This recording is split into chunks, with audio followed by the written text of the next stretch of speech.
And here in our region, people are doing their part to help Hurricane Dorian evacuees. News Channel 11's Kristen Gallant was in Mountain City today, where a campground owner is helping people escape Dorian's path. Kristen. Justin, the owners of Corn Creek Camp and Cabins in Mountain City say they are waiving camping fees for those seeking shelter from Hurricane Dorian. One couple from Daytona Beach has already decided to park their camper there until the storm passes.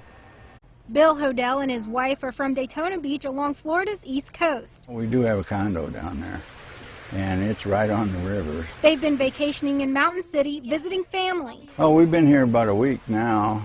We're going to be here longer. Hurricane Dorian, now a Category 5 storm, stopping the Hodells from making their way back home. It's going all the way up the east coast, and that's our way home. So we just got to wait till it gets all the way through. Douglas Carney, owner of Corn Creek Camp and Cabins, knowing the feeling of being stuck in a storm all too well. We lived in Cocoa Beach. We were out of power for 2.5 weeks. Being from Florida, it's easy to turn around or be in the same situation those people are in down there. So that's the reason we go ahead and open up the campground. That's why he's waiving fees for hurricane evacuees who need a place to stay. Bill and Betty, they can't leave.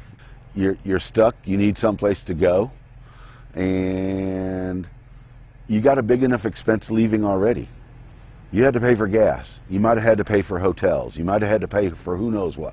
That's all unexpected expense that not a lot of people have. Carney's campground, sitting right off of Highway 421 in Mountain City, a refuge for those who have nowhere else to go. I call him up and he says, "Oh, we got a place for you, don't worry about that." It just makes sense to leave if you can. So, but not everybody has that ability. While the campground is full with Labor Day weekend campers, there is still a half an acre where RVs can park. Carney says Hurricane Dorian evacuees can stay at the campground as long as they need to. In the newsroom, Kristen Gallant, News Channel 11. Kristen, thank you. Our coverage of Hurricane Dorian continues online. Just head to WJHL.com for the latest forecast and impact the storm is having.